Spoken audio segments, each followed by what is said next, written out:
Hi friends, ఇప్పుడు మనం బూందీ లడ్డు ఎలా చేసుకోవాలో చూద్దాం. దానికోసం ముందుగా నేను ఈ గ్లాస్ తోటి 2 గ్లాసెస్ పిండి తీసుకున్నాను. దీన్ని ఇప్పుడు కలుపుకుంటున్నాను. దీంట్లో సోడా పొడి కానీ ఏమీ వేయట్లేదు, కొంచెం పలుచగా కలుపుకోవాలి అంతే. కలిసి ఇట్లా కలుపుకోవాలి, జారుడుగా. దోశ పిండి కంటే కొంచెం పలుచగా కలుపుకోవాలి.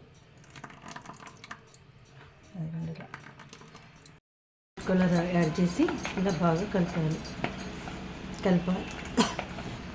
ఇలాంటి బూందీ గంటలో పిండి వేసుకొని నూనె బాగా వేడైనాక వేసి ఇలా అంటే బూందీ పైకి లేస్తుంది.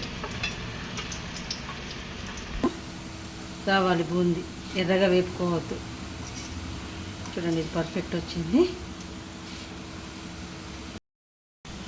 చూడండి, మన బూందీ ఇలా లేతగా వేగినాక తీసేయాలి. ఇలా ప్రతి వాయి వేపుకోవాలి. ఏ కప్పుతోటి అయితే పిండి తీసుకున్నామో అదే కప్పుతోటి షుగర్ తీసుకోవాలి అండి. 1:1, 1 కప్పు పిండికి 1 కప్పు షుగరు కొంచెం మునిగేదాకా వాటర్ వేయాలి. వాటర్ ఎక్కువ వేసుకోవద్దు.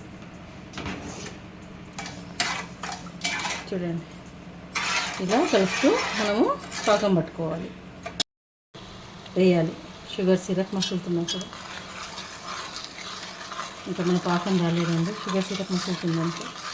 పాకం వచ్చింది ఎలా తెలియాలని అంటే ఇట్లా గంట తిప్పినప్పుడు తీగ పాకం రావాలి. మనకు తీగ పాకం రావాలండి.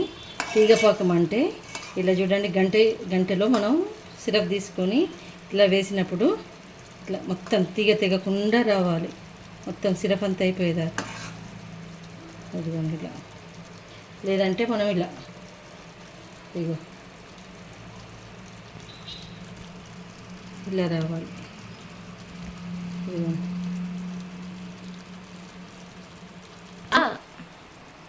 స్టవ్ బంద్ చేసి ఈ బూందీని ఇందులో వేసేయాలి.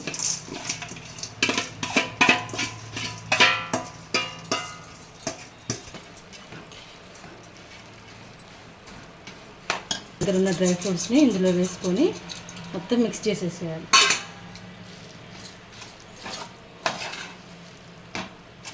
వేడిగా ఉన్నప్పుడే లడ్డు పిసుకాలండి. కొంచెం నెయ్యి చేతిలో కాసుకొని, అంటే చేతులు ఎర్రగా అయితే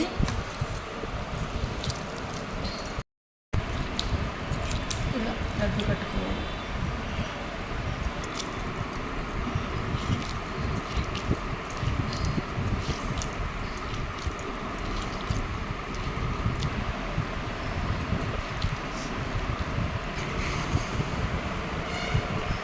వేడి కమ్మకమ్మని తీయని లడ్డూలు రెడీ అండి. రాఖీ స్పెషల్ లడ్డూలు అండి.